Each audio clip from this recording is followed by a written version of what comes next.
Here's a counterintuitive truth that's quietly burning engineering teams across the industry. Adding more documents to your AI system can actually make it dumber. Not marginally worse, meaningfully, embarrassingly worse. This isn't a model limitation. It's a fundamental retrieval problem that most teams never diagnose correctly because the symptoms look like something else entirely.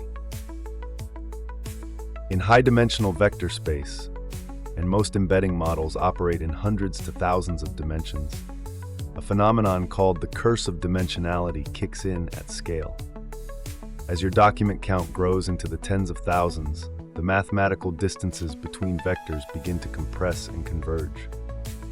Think of it like trying to find a specific face in a crowd that keeps growing. At some point, everyone starts looking equally close to your target, and your nearest neighbor search returns noise with the same confidence it once returned gold. This failure follows a painfully predictable arc. A team builds a RAG pipeline. It works brilliantly at a few hundred documents. There's champagne, maybe a demo to the C-suite.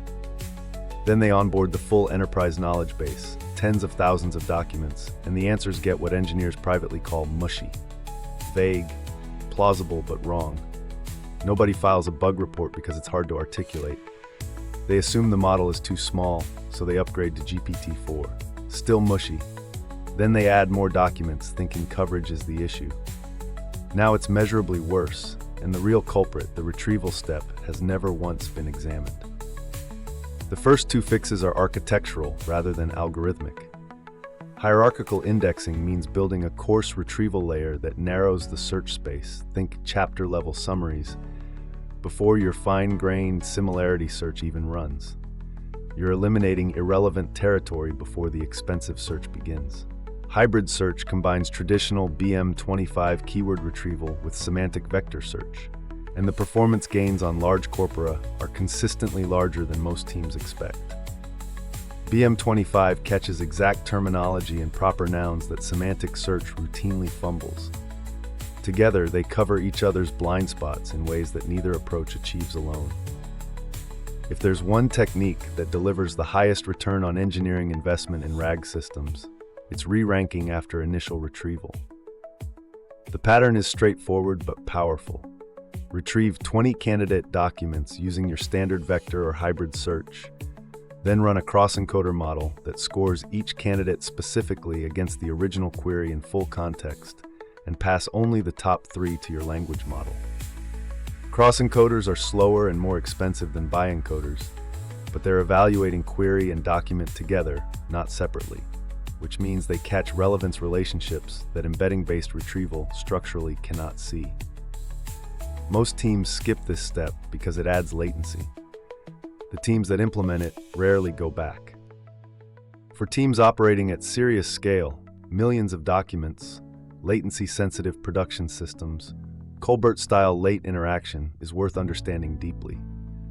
Traditional dense retrieval collapses an entire document into a single vector, which means all the nuance of individual tokens and phrases gets averaged away.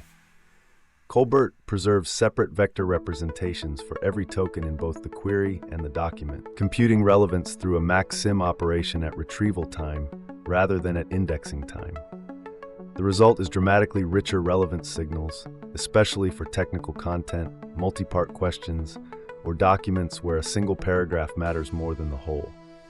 It's more complex to deploy, but for precision-critical applications, it's often the right call. The core insight here reframes how teams should diagnose AI quality problems. When your AI gets worse as you feed it more data, the instinct is to blame the model, upgrade it, fine-tune it, swap providers. But the model is often doing exactly what it was designed to do with whatever context it receives. The context itself is broken because the retrieval step is surfacing noisy, compressed, irrelevant documents with false confidence. Retrieval engineering, hierarchical indexing, hybrid search, re-ranking, late interaction, isn't glamorous work.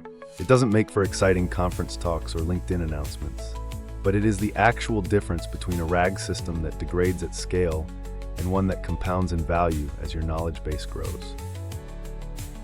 The practical takeaway is a change in debugging order. Before you upgrade your model, before you change your prompts, Before you add more documents, audit what your retrieval step is actually returning. Log the chunks being passed to your language model for a sample of real queries. You will almost certainly find irrelevant context mixed with relevant context, and that contamination is what's generating your mushy, hedged, incorrect responses. Start with re-ranking. It's the highest leverage single change. Layer in hybrid search. Evaluate hierarchical indexing if your corpus is large and structurally coherent. RAG isn't a solved problem you can set and forget. It's a retrieval engineering discipline that rewards sustained attention.